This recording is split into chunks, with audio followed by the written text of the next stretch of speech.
Swaraj engines limited जो कि मेरा आज का जेम स्टॉक है, मुझे बहुत सस्ता लगती है। 2000 करोड़ पे अगर महिंद्रा ग्रुप की company Mahindra and Kirloskar oil engines, ये दो कंपनियां जिनकी 52% हिस्सेदारी इनकी है। और हिस्ट्री ऐसी है कि ये पहले पंजाब ट्रैक्टर्स के नाम से जाना जाता था, फिर ये मर्जर हुआ महिंद्रा एंड महिंद्रा में, और फिर किर्लोस्कर ऑयल इंजन्स ये 1985 में बेसिकली ये कंपनी डीजल इंजन्स बनाती है 22 एचपी से लेकर 65 एचपी तक की कैपेसिटी की। और जो भी स्वराज ट्रैक्टर्स में जो फिटमेंट्स होते हैं, करीब 10 लाख से ज्यादा इंजन्स इन्होंने सप्लाई किए हुए हैं और बेहतरीन क्वालिटी कंपनी है। सबसे बढ़िया बात यह है कि फंडामेंटल्स देखें तो माउथ वाटरिंग फंडामेंटल्स है। 18 की पी मल्टीपल पे वो कंपनी मिल रही है जो 48 का आरओसी और जीरो डेट 48 का आरओसी, महिंद्रा एंड महिंद्रा, किर्लोस्कर, ये सारी चीजें अगर एक कंपनी मिले, रिटर्न ऑन इक्विटी इज 36%। फिर साथ में जिनको डिविडेंड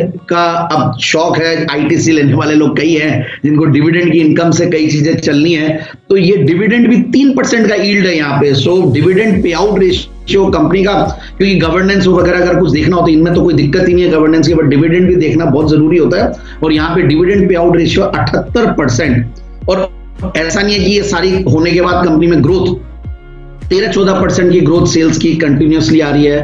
प्रॉफिट की क्या अगर पिछले 5 साल की 12-13% के लगभग है।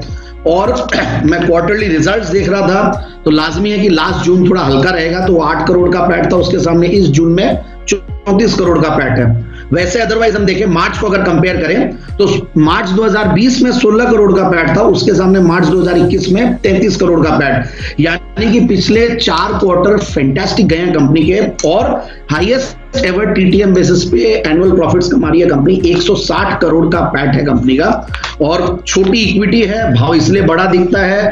और मैं ओवरऑल देख रहा था शेयर होल्डिंग पैटर्न्स भी, तो एफआईआईज डीआईआईज का फेवरेट है, 12-13% उनकी भी इक्विटी है इसके अंदर। सो ओवरऑल आई फील कि ये स्टॉक बहुत आराम से बहुत जल्द 2000 के लेवल्स क्रॉस करेगा। तो 2030 और 2050 के टारगेट्स के लिए स्टॉक को ले। मैं जानबूझ के ऐसे स्टॉक्स ला रहा हूं जो कि सेफ और साउंड लगे, और जो कि बहुत ज्यादा अगर मार्केट में मिड कैप स्मॉल कैप अभी, क्योंकि पहले जब जैन साहब के जेम्स देते थे अनिल जी, तो थोड़ा सा माहौल ऐसा रहता था कि बोलते नहीं थे और चलता कल, हालांकि इंटरनेशनल कंपल्शन वैसे ही चला, बट अब थोड़ा माहौल स्लो हो गया। लार्ज कैप जैसे सारे एनालिस्ट, दिग्गज एनालिस्ट पैनल में जो बैठे हैं सब लोग लार्ज कैप इसलिए रेकमेंड करेंगे। निफ्टी में तो तेजी है, but mid cap small cap थोड़ा थमेगा, वहां पे कंसोलिडेशन या वहां थोड़ा विराम है, क्योंकि वैल्यूएशंस कई बार स्टॉक्स की आइडियाज नहीं मिलती है, तो इसलिए भी होता है ऐसा।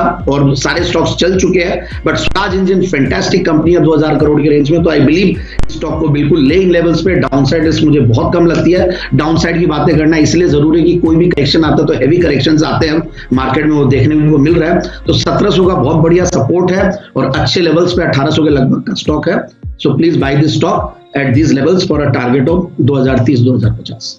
ओके, ये है आपके लिए स्वराज इंजन 2030-2050 के टारगेट के लिए यहां पर खरीदारी करने की राय।